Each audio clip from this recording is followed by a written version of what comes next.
Erev Tov, bonsoir à tous et à toutes. C'est toujours un plaisir de se retrouver avec le Rabbin Ishai, la communauté Mouna, l'Ilmod, ce soir en cours en français pour comprendre pourquoi la fête de Pessah est à la tête de toutes les fêtes. Bonne étude. Erev Tov, merci beaucoup à Johan et comme d'habitude continue de nous accompagner dans ces cours. Et nous allons effectivement parler ce soir paragraphe dans le Shulchan Aruch. Le Shulchan Aruch, Rabbi Yosef Karo a trouvé nécessaire dans le chapitre 428, paragraphe 3, il a trouvé nécessaire de nous expliquer que chacun des jours de la fête de Pessah fait allusion à une des fêtes de notre calendrier. C'est quand même très intéressant parce qu'a priori, ce n'est pas quelque chose qui concerne la halakha, c'est quelque chose qui vient nous enseigner probablement un contenu, une essence, et pourtant ça figure dans le Shulchan Aruch, et à la fin, il va nous attendre d'ailleurs une surprise. Alors je le répète, c'est dans le Siman Taf Kafret Seif Gimel 428, paragraphe 3. Ce que le Shulchan Aruch enseigne, c'est la chose suivante. On a un conte qui s'appelle Atbash Gardak. Je m'explique en quoi ça consiste. Les gens qui ont peut-être déjà entendu cette façon de compter l'alphabet savent qu'on a une tradition qui nous permet de joindre la première lettre de l'alphabet à sa dernière. Ça s'appelle At. Aleph, Taf, Bash, Bet, Shin. Évidemment, on prend l'alphabet dans un sens et de la fin vers le début, du début vers la fin et de la fin vers le début. Donc la lettre Aleph correspond à la lettre Taf, la lettre Bet correspond à la lettre Shin. Les Mekoubalim se servent de cette méthode pour comprendre des choses profondes. La lettre Gimel correspond à la lettre Resh, la lettre Dalet à la lettre Kouf, la lettre He à la lettre Tzadik, la lettre Vav à la lettre P, je m'arrête là. Vous allez comprendre pourquoi. Et donc, d'après cet enseignement du Shulchan Aruch, quand on va voir maintenant devant nous les jours de Pessah, on pourra savoir à l'avance quels vont être les jours de la semaine où vont tomber nos fêtes. Alors, je vous donne déjà à l'avance l'enseignement qui se trouve dans cet enseignement du Shulchan Aruch. Le premier jour de Pessah est jeudi, Yom Chamishi. À la lettre Aleph, qui est le premier jour de Pessah, Aleph, premier jour de Pessah, va correspondre à la lettre Taf. D'après le Shulchan Aruch, Taf, c'est Tisha B'Av. Donc, on sait déjà maintenant que Tisha B'Av, cette année, va tomber Yom Chamishi, jeudi. Tout peut être contrôlé, vous vérifiez que c'est vrai. Bet, le deuxième jour de Pessah, est un vendredi. La fête de Shavuot, Bet, Shin. La fête de Shavuot va tomber vendredi. Vous pouvez le savoir déjà maintenant que la fête de Shavuot va tomber vendredi. Gimel Resh, le troisième jour de Pessah et Shabbat. Vous pouvez maintenant savoir que Rosh Hashanah va tomber Shabbat. Le premier jour de Rosh Hashanah sera Shabbat. On continue. Talet Kouf. Le quatrième jour de Pessah cette année tombe dimanche. Le quatrième jour tombe dimanche. Kouf, Kriyat Torah, il s'agit d'une allusion à soit la fête de Simchat Torah en Chutz Laaretz, soit Isru Chag en Eretz Israël. Kriyat Torah parce que c'est Simchat Torah en Chutz Laaretz ou Isru Chag en Eretz Israël. On va essayer ensuite d'expliquer évidemment pourquoi c'est comme ça. Le cinquième jour de Pessah est un lundi. He Tzadik, Tzom Kippour. Tzom Kippour est le seul jeûne de la Torah. Tzom, quand on dit Tzom, il s'agit de Tzom Kippour, parce qu'il est le seul jeûne dont on parle dans la Torah. Vav, le 6e jour de Pessah, est un mardi. Mardi est toujours le jour de Purim qui est déjà passé. Si vous vous rappelez, ce n'est pas si loin que ça, et c'est un jour assez mémorable. Vous savez pourquoi? Parce que ça, exactement ce qu'on est en train de vivre a commencé il y a un mois. Le jour de Purim, c'était le Diyud Dalet Adar. Le jour de Purim cette année était un mardi. Pour les gens de Jérusalem, c'était mercredi. Mais en dehors de Jérusalem, Purim, c'est-à-dire Yud Dalet Adar, était un mardi. Donc le 6e jour de Pessah va toujours nous enseigner quand va tomber le Purim qui est déjà passé. Pourquoi déjà passé alors que toutes les fêtes dont nous avons parlé sont des fêtes à venir? C'est une question qui est intéressante. Bon, à partir de là, on a donc maintenant les 6 jours de Pessah. Il nous en manque un 7e. Le Shulchan Aruch ne parle pas du 7e jour de Pessah. Et pourquoi il ne parle pas du 7e jour de Pessah? Pour une raison très simple, parce qu'il n'a trouvé aucune correspondance au 7e jour de Pessah. Le Zain correspond au Ain.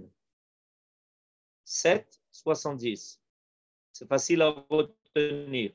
Dans la corrélation que nous avons fait entre chaque jour de Pessah, At, Bash, Gar, Dak,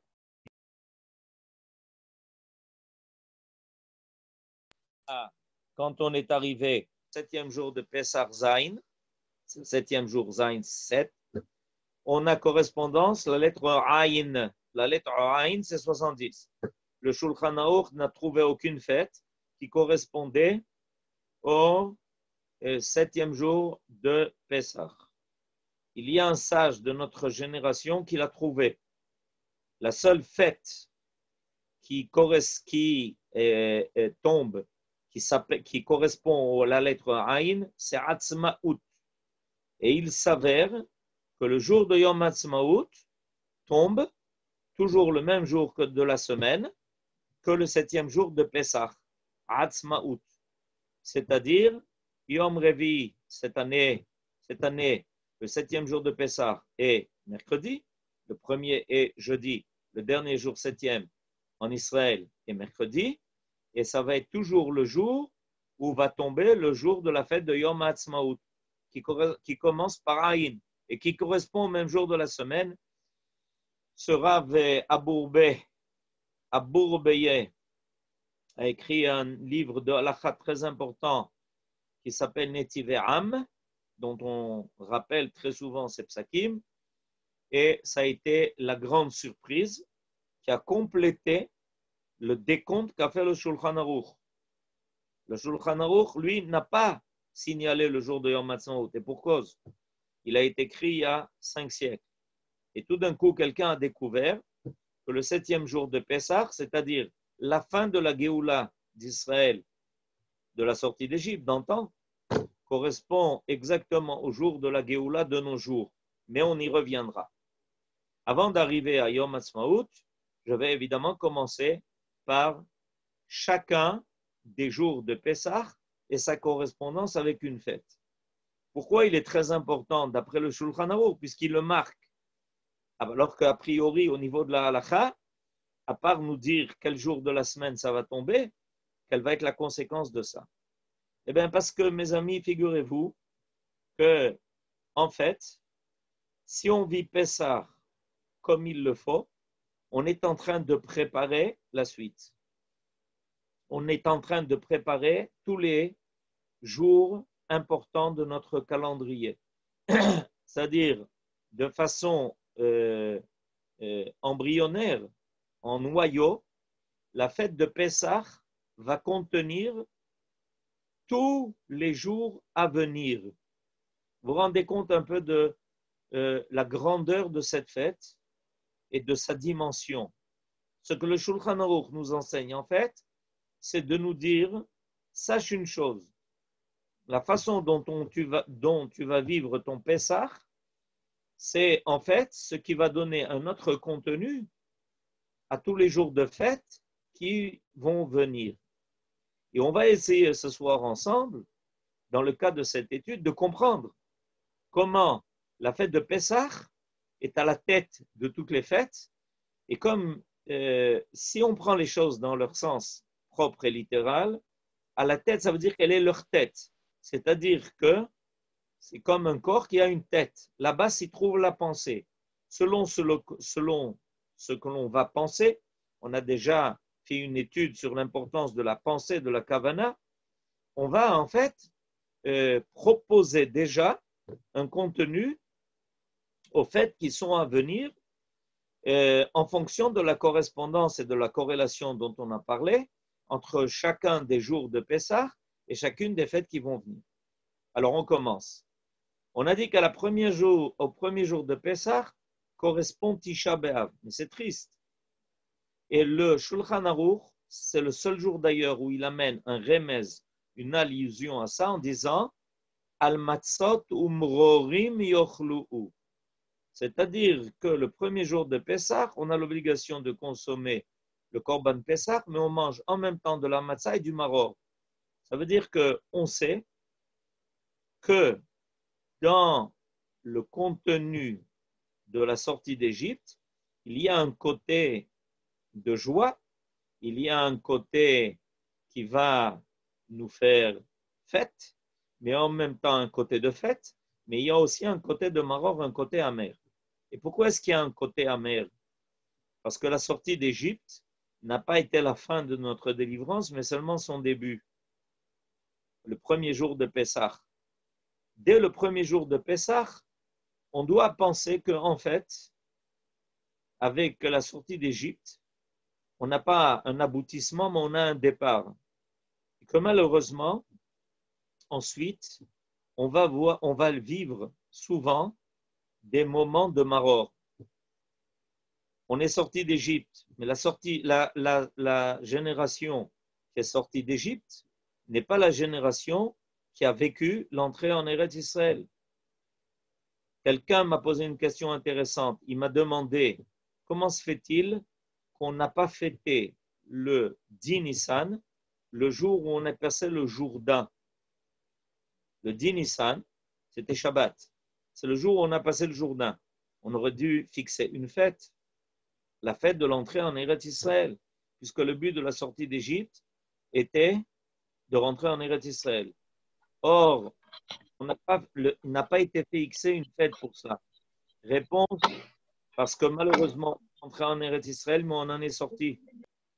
Ça n'a pas été quelque chose de définitif.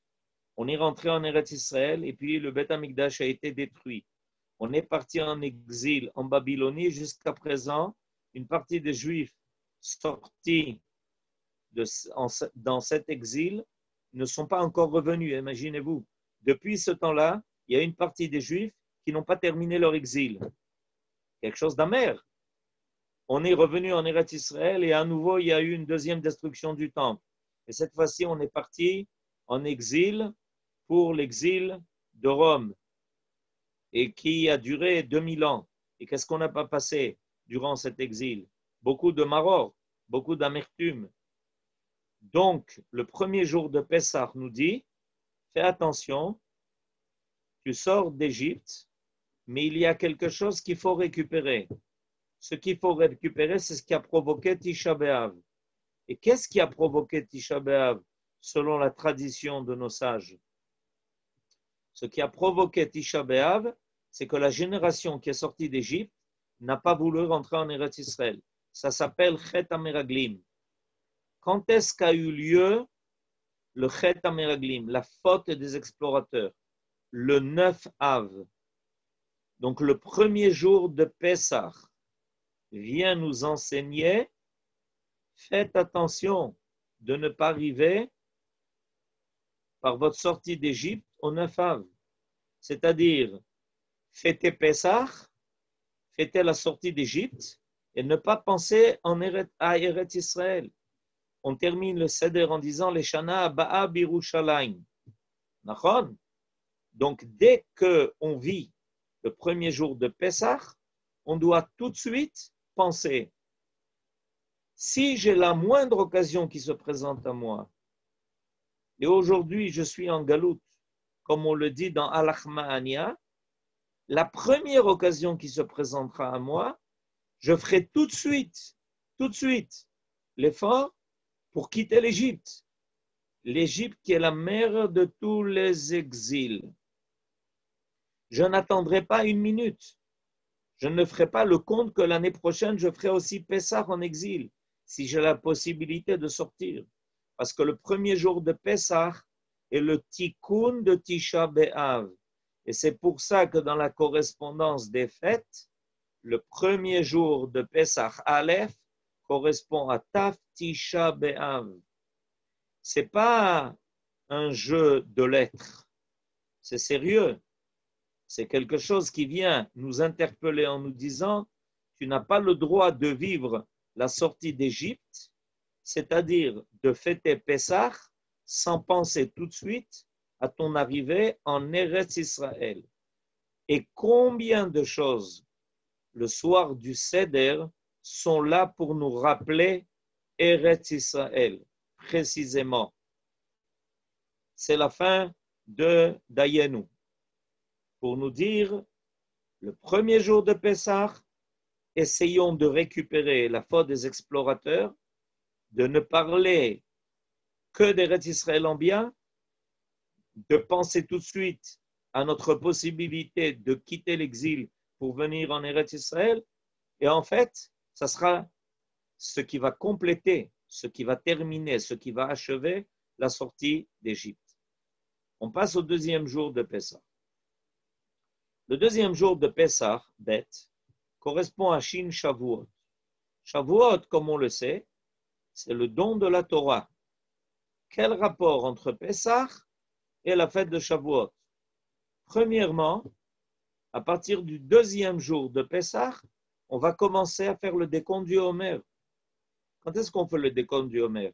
À partir du deuxième jour de Pessah. On va compter le premier jour du Homer à la fin du premier jour, donc au début du deuxième jour de Pessah. Et c'est ce qui va nous faire, ce décompte-là, arriver au 50e jour. Usfartem lachem mimachorat ha-Shabbat. Chamishim yom tisperu. On va devoir compter cette semaine pour arriver au 50e jour.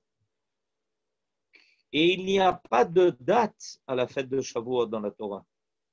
Si vous cherchez la date de Shavuot dans la Torah, vous ne la trouverez pas. Vous trouvez le moment de Shavuot en fonction du moment de la sortie d'Égypte. Usfartem lachem mimachorat ha-Shabbat. C'est-à-dire, vous commencerez à compter les 50e jours, 50 jours, pour arriver au 50e, à partir du deuxième jour, mimachorat ha-Shabbat, c'est le premier jour de Yom Tov, de Pessah qui est appelé Shabbat, on en a parlé déjà. À partir de là, pourquoi? Parce que vous ne pourrez pas recevoir la Torah si vous restez esclave. La Torah n'est pas destinée à un peuple d'esclaves. Elle est destinée à un peuple d'hommes libres. La liberté, la vraie, est la condition sine qua non de la possibilité d'accomplir la Torah en vrai. Si on est esclave des autres, si on est esclave des autres civilisations, des autres cultures, des autres habitudes, des autres religions, si on est esclave de nous-mêmes, si on est esclave de la matière, si on est dépendant de chaque chose qui nous paraît indispensable pour vivre, alors que la vie ne dépend de rien, elle dépend que d'elle-même, on ne peut pas recevoir la Torah. La Torah ne s'attachera pas à nous véritablement et complètement. Ça sera une Torah à capital limité. Même si on fait les mitzvot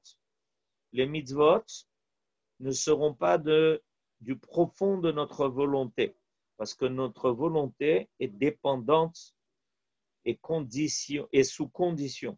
Nous sommes conditionnés. Et quand on est conditionné, Il n'y a pas une volonté libre de se rattacher à la volonté du Créateur.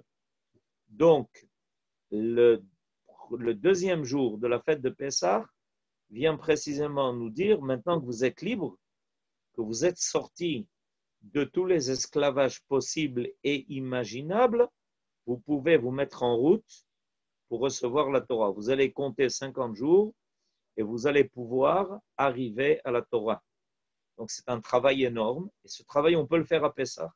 À Pessah, Dieu nous aide à nous libérer de tout ce qui nous conditionne, de tout ce qui nous entrave, de tout ce qui nous met en esclavage, de toutes les choses dont on n'arrive pas à se libérer pendant toute l'année. Et bien, à Pessah, Akadosh Baruch Hu est là pour nous dire, voilà, je vous sors de l'esclavage, mais pas seulement de l'Égypte, mais de tout esclavage possible, profitez-en, réclamez-le. Et vous allez voir que ce que je n'ai pas réussi avant, vous pouvez le réussir maintenant. On passe au troisième jour de Pessah, Gimel. À quoi ça correspond? À Resh. Resh, c'est Rosh Hashanah.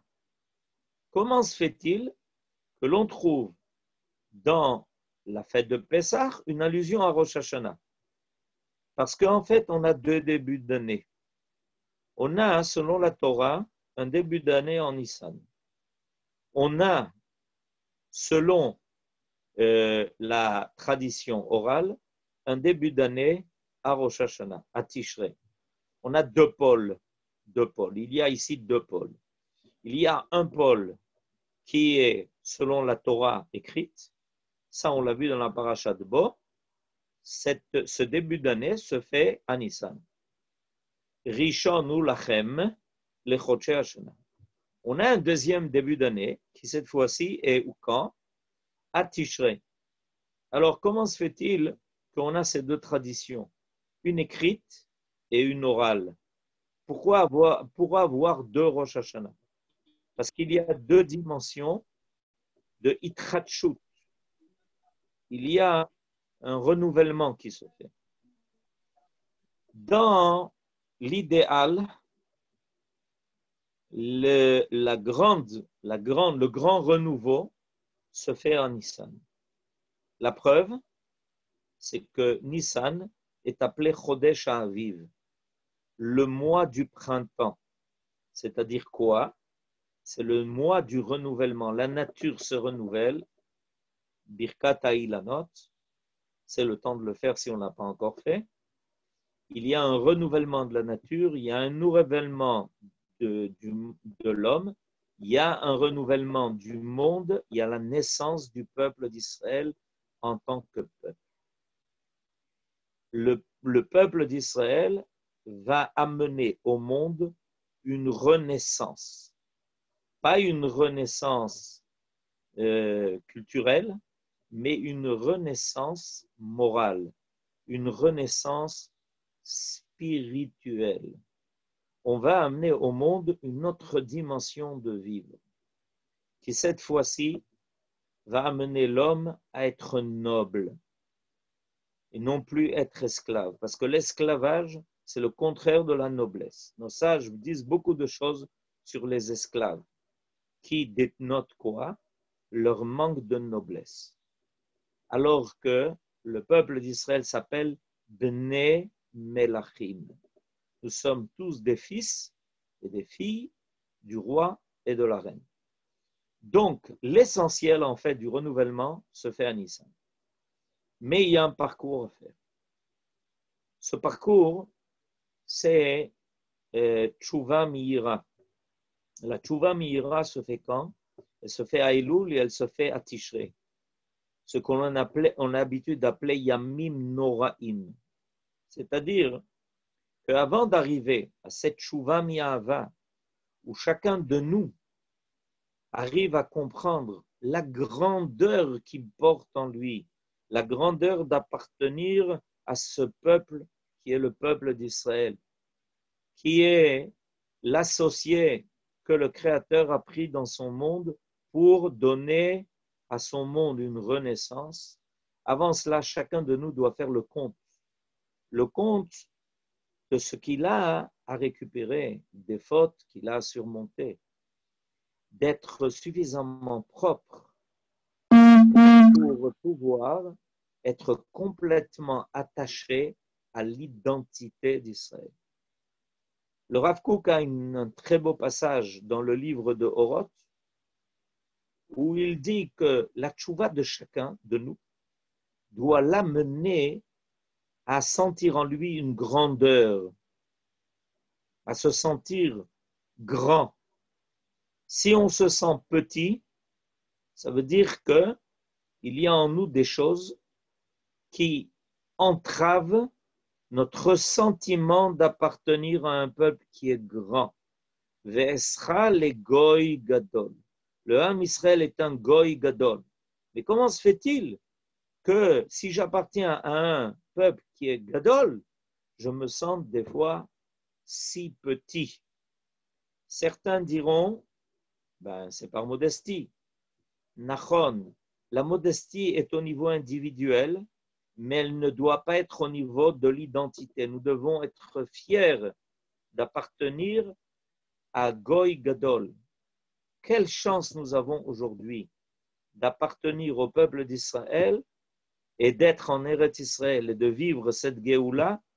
Quelle leçon aujourd'hui ce peuple est capable de donner au monde entier quand il a le souci de la vie de chacun, est prêt à mobiliser tout ce qu'il a, tous ses moyens, tous ses budgets pour sauver la moindre vie du plus petit jusqu'au plus grand, du plus jeune jusqu'au plus âgé.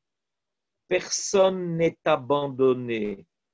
Comme me disait quelqu'un ici, je ne me sens abandonné à aucun moment, ce qui malheureusement nous est souvent arrivé autre part, où on s'est senti abandonné. Et qu'est-ce qui nous empêche de ressentir ça? Qu'est-ce qui nous empêche cette fierté? Qu'est-ce qui nous empêche de sentir cette grandeur? C'est qu'il y a en nous des choses qui nous laissent petits. La petitesse de, malheureusement, des fois, nos qualités d'âme. Alors, on a maintenant, à Pessah, le moment de se sentir grand, le moment de se sentir comme à Rosh Hashanah. C'est-à-dire que cette fois-ci, non pas une chouva qui se fait par la crainte, mais une chouva qui se fait par l'amour, par ce sentiment extraordinaire d'amour que nous avons pour notre peuple, son histoire, sa grandeur, ses réalisations, ce qu'il a été capable de faire, comment il a réussi à surmonter toutes les vagues de l'histoire, tous les pharaons qui ont essayé de le faire disparaître et qui n'ont jamais réussi. Quelle grandeur, quelle fierté que de sentir cela. C'est pour nous Rosh Hashanah. Le 3e jour de Pessah va faire donc allusion à Rosh Hashanah. On arrive au 4e jour de Pessah, Dalet, dimanche, cette année, qui va nous ramener à Kriyat HaTorah, Kouf, Dalet Kouf, Kriyat HaTorah. En Chutz Laaretz, c'est Simchat Torah. En Eretz Israël, c'est déjà Isru Chag. Quel rapport? La fête de Pessah est la première des 3 fêtes de pèlerinage. La fête de Sukkot et Simchat Torah avec Isru Chag est la dernière des 3 fêtes. Comment s'appelle une fête de pèlerinage en ivrite? Regalim, Shloshet HaRegalim. Quel rapport avec les jambes? Regel, c'est une jambe. Comment se fait-il que la tradition juive appelle les 3 fêtes Shloshet HaRegalim? Réponse, parce que le peuple d'Israël est un peuple qui est en mouvement. Il n'est jamais en décadence. Il est toujours en mouvement vers le futur. Il est toujours en déplacement dans le temps. Quand on est à la fête de Pessah, on sait qu'on commence un parcours. Ce parcours va nous amener jusqu'à la fête de Shavuot, qui va nous faire progresser vers la fête de Sukkot. Au milieu, évidemment, on a des étapes, comme je le rappelais tout à l'heure. Mais en fait, on est en train de se mettre en mouvement. C'est pour ça que ça s'appelle Regel. Regel Rishon, Pesach. Regel Sheni, Shavuot. Regel Shlishi, Sukkot. Et fête de pèlerinage, en réalité, c'est se mettre en marche. Quand le temple existait, tout le monde dans le pays entier se mettait en marche. Pour venir où? À Jérusalem. Pour continuer où? Au Beth Amikdash. Dans l'histoire, le peuple d'Israël est en marche. Il traverse toutes les civilisations. Il traverse tous les orages. Il traverse toutes les cultures. Il traverse tous les pays. Et il est en marche. Je suis en marche vers Yerushalayim. Dans le monde entier, chaque juif doit se sentir en marche vers Jérusalem, car tous les chemins mènent à Jérusalem. Je répète, aujourd'hui, tous les chemins mènent à Jérusalem. Et ça remplace une autre phrase qui a voulu usurper la force, la centralité et la grandeur de la ville éternelle. Les Romains ont osé appeler Rome la ville éternelle. Ils ont appelé Rome la ville éternelle. Grâce à Dieu, tout le monde aujourd'hui sait que la ville éternelle est la ville de Jérusalem. Tous les chemins mènent à Jérusalem et nous sommes en marche tous vers Yerushalayim et le Beth Amikdash. C'est ce que nous allons dire le soir du Seder. Leshana Aba'a Yerushalayim Abnouya. C'est quoi Yerushalayim Abnouya? Yerushalayim Abnouya, c'est le Beth Amikdash. Elle ne peut être véritablement reconstruite et terminée qu'avec l'apparition en son sein du Beth Amikdash. Et c'est pour ça que le 4e jour de Pessah nous fait avancer vers la fin de Sukkot déjà. On en arrive maintenant à Hey, 5e jour de Pessah, qui correspond à la lettre Sadik, Som Kippour. Quel rapport entre Pessah et Kippour? Le rapport entre Pessah et Kippour, c'est que, en fait, il y a la fête le jeûne de Kippour est destiné à nous faire pardonner nos fautes, à nous nettoyer de toutes nos fautes. Et on le fait en jeûnant. Alors qu'à Pessah, on le fait en mangeant. C'est le seul jour dans l'année où on a une mitzvah dans la nourriture elle-même. Je m'explique. Il n'y a aucune nourriture dans toute l'année où on va faire une bracha qui est une bracha de mitzvah sur la consommation d'une nourriture. Quand on mange dans la fête de Sukkot, sous la soukha, on ne fait pas de bracha sur la consommation de kazaït lechem dans la soukha. On fait une bracha sur hamotzi et l'ishev basouka. La mitzvah est de manger du pain dans la soukha. Mais il n'y a pas de bracha sur le fait de manger en elle-même. Or, la seule fois dans toute l'année où on fait une bracha de mitzvah de manger est à Pesach. Asher kideshanu bemitzvotav vetzivanu al achilat matzah. Ça n'existe pas. Dans aucun cas. La seule fois où il y a une bracha sur l'obligation de manger, à l'achilat matzah, à l'achilat maror, C'est-à-dire que ce que l'on fait à Yom Kippourim en jeûnant, on le fait à Pessah en mangeant. Et évidemment, c'est quelque chose d'extraordinaire.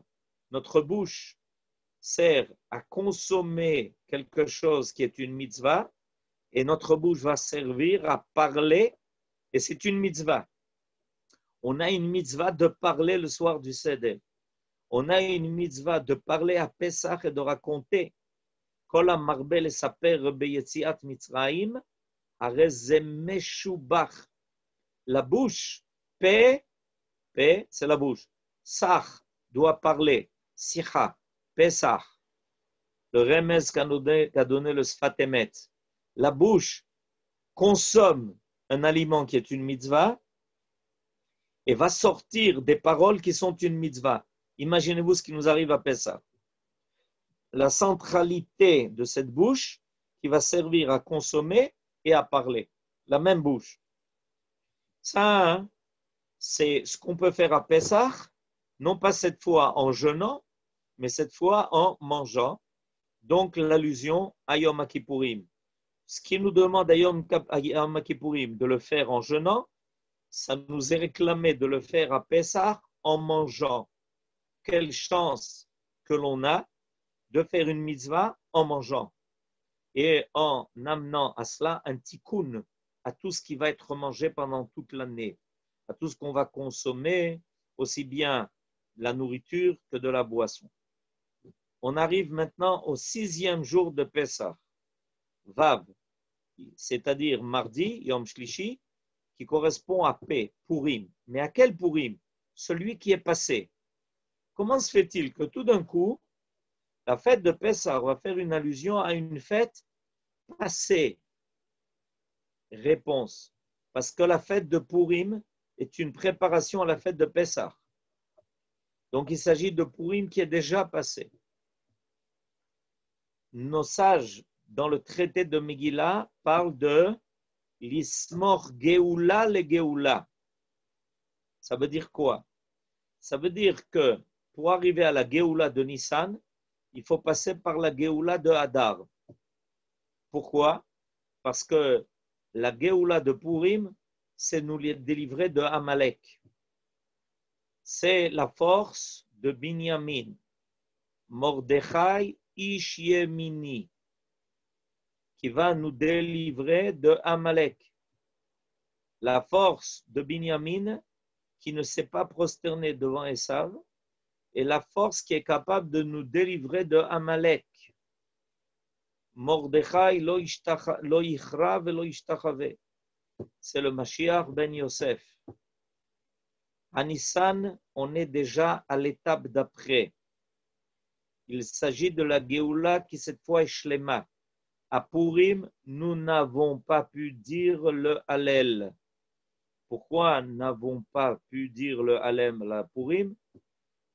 Nous dit la Gemara en 2 endroits parce que c'est un miracle qui s'est passé en dehors d'Eretz Israël. On ne peut pas dire de Hallel. La Géoula finale qui est à Pesach, Benissan Nigalou, Benissan Atidin Leigael, la Géoula finale est en Nissan. Cette fois-ci, c'est la suite. C'est le complément de la Géoula. C'est notre sortie totale, non seulement de l'Égypte, mais de tous les exils.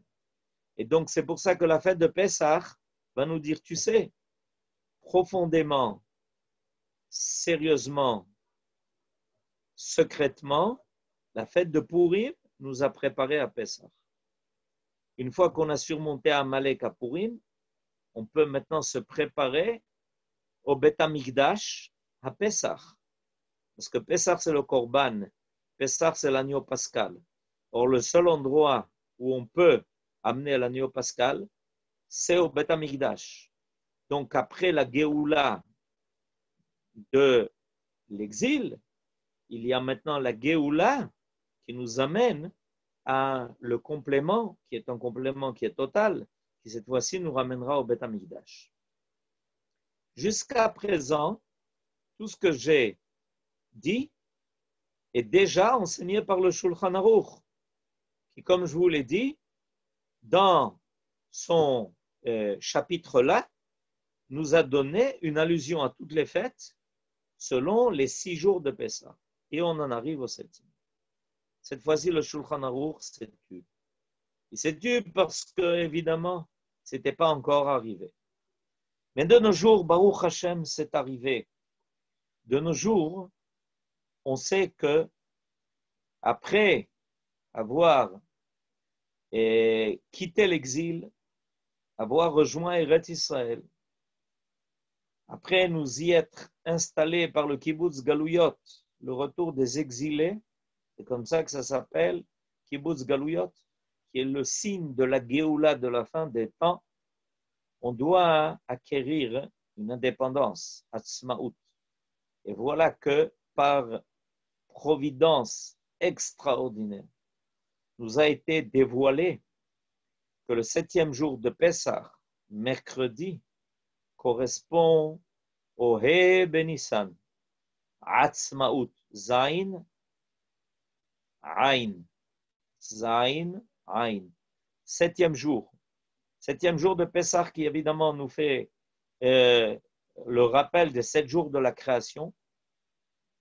Et en fait, avec le retour d'Israël à la fin des temps sur sa terre, le retour d'Israël à la fin des temps à son Atzmaout, à son indépendance, ce retour-là nous fait compléter le cycle des 7 jours de la création, le cycle des 7 millénaires. Et voilà que le Am Israël tout d'un coup va fêter le dernier jour de Pessah, la Géoula de la fin des temps qui apparaît progressivement, puisque entre les jours de la fin de Pessah jusqu'à Shavuot, comme on l'a dit, où apparaît la Torah qui va être donnée à Israël, mais pour être la lumière du monde entier, on va trouver les principaux jours qui vont nous faire sentir quelle est la lumière de notre Géoula de la fin des temps. On va vivre le jour de Yom Ha'atzmaut, on va vivre l'Ag BaOmer, Rabbi Shimon Bar Yochai, qui nous a révélé sa Torah, qui est Torah Tassod, le Zohar HaKadosh, qui va nous préparer à la Torah qui doit apparaître à la fin des temps. Nous allons vivre Yom Yerushalayim, le jour où les 2 parties de Jérusalem ont été réunies, Kafchet Be'iyar, c'est-à-dire étape par étape, on va progresser petit à petit vers le complément de tout ce qui est encore nécessaire pour que notre sortie d'Égypte soit définitive cette fois-ci et qu'il n'y ait pas d'exil après notre sortie d'Égypte comme dans le temps qui ne nous a pas permis de nous réjouir complètement et totalement parce que cette fois-ci, cette Géoula va se terminer, va se compléter, elle va apparaître dans toute sa grandeur et dans toute sa dimension. Alors voilà que le 7e jour de Pessah, mercredi, va être le même jour que le jour de Yom Ha'atzmaut et Be'iyar. Évidemment, on ne peut pas ignorer ça, on ne peut pas passer à côté de cela. Il y a eu une révélation phénoménale, extraordinaire et totale. Et voilà donc que l'on va trouver dans les 7 jours de Pessah une allusion à toutes les fêtes de notre calendrier, à toutes les étapes. Et le contenu de chacun des jours de la fête de Pessah, y compris le 7e, qui est le jour où on a passé la mer Rouge, c'est-à-dire où on s'est libéré de l'enjoug définitif des Égyptiens, tout ça, une allusion au contenu des jours qui nous attendent dans notre calendrier, ce qui nous permet évidemment et totalement de comprendre quelle est l'intensité de cette fête. Combien la fête de Pessah doit être pour nous roche, la tête, c'est-à-dire vivre complètement cette fête chacun des jours avec son importance, son contenu, sa force, en se rappelant combien elle fait référence à chacun des jours importants du calendrier, et comprendre que grâce à cette façon de vivre Pessah, non seulement dans ses détails de halakha, mais dans sa compréhension profonde, nous pouvons continuer et progresser et faire avancer notre histoire à travers les étapes que Dieu nous propose de vivre pour y arriver et pour être associé à Akadosh Baruch Hu, comme je l'ai rappelé tout à l'heure, pour être associé à la réalisation de son projet, du projet divin qui est la réussite du monde, la réussite de la création. Alors, je voudrais terminer en disant que tout ce qu'on vient de dire doit être intégré pour penser que ce que nous vivons n'est pas la fin de quelque chose. Beaucoup de gens, dès qu'ils ont vu ce qui se passait, les événements qui concernent l'ensemble de l'humanité, l'ensemble du monde, des événements qui secouent toutes les nations, qui secouent toutes les civilisations, ont tout de suite commencé à penser peut-être que c'est la fin du monde. Et peut-être qu'on arrive à la fin de l'existence de l'humanité. Réponse, c'est le contraire. C'est la fin d'un monde, mais c'est le début de l'accomplissement du projet divin, qui est de voir un monde qui soit un monde total dans la lumière et le tov et le bon qui va se révéler en lui. La fête de Pessah est un début, et le début de Shloshet Regalim. Elle n'est pas la fin. La sortie d'Égypte n'était pas une fin, elle était un début. La fête de Pessah n'est pas une fin, elle est un début.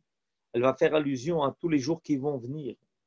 Nous devons vivre les événements que nous affrontons maintenant comme le début d'une épopée. Comme les gens commencent à comprendre maintenant, on est en train d'écrire une des pages de l'histoire. Rappelons-nous, nous appartenons à un peuple qui est un peuple extraordinaire, un Goy Gadol, qui va rendre le monde plus grand, pas plus petit, mais plus grand. Si le monde est obligé de renoncer à ce qu'il était, c'est parce qu'il était trop petit pour intégrer la lumière du Créateur qu'il veut voir apparaître dans sa création. La première création divine rappelée comme étant une création dans le Maaseh Bereshit est la lumière. Cette lumière a été occultée, mais elle n'a pas disparu, au contraire, elle attend de pouvoir apparaître. Une lumière qui nous permet de voir la vérité, cette fois-ci sans mensonge, une lumière qui soit authentique, une lumière qui permette, sauf, enfin, à l'homme d'être noble. Et pour ça, nous avons la fête de Pessah, qui doit nous aider à nous libérer de tout ce qui a entravé l'apparition de la lumière en chacun de nous et dans la totalité de notre peuple, pour qu'il puisse apparaître dans toute sa grandeur. Et c'est à Pesach, Akadosh Baruch Hu est apparu dans toute sa grandeur et dans sa grandeur de Gdoula. Et nous, il attend de nous des Gdolim pour pouvoir précisément faire apparaître sa Gdoula. Donc, ne soyons pas inquiets, soyons prudents, mais soyons confiants dans le fait que ce que nous vivons maintenant nous prépare à un monde qui soit sûrement meilleur et plus grand dans sa capacité d'intégrer la lumière divine, Be'ezrat Hashem, pour les bonnes choses qui nous attendent et auxquelles nous serons associés. Amen. Ken Yehi Ratzon. Amen, amen. אפשר שאלה, הרב? Vada, il reste un peu de temps, on peut poser des questions. Est-ce que ce serait מה עם possible- חנוכה?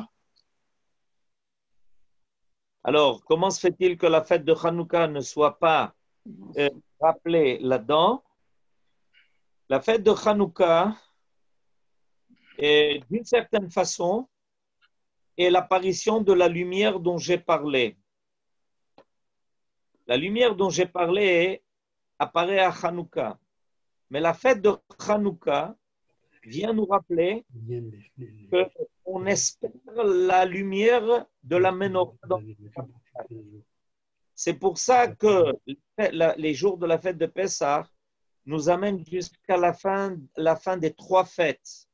A priori, avec la fin de Sukkot, on devrait terminer.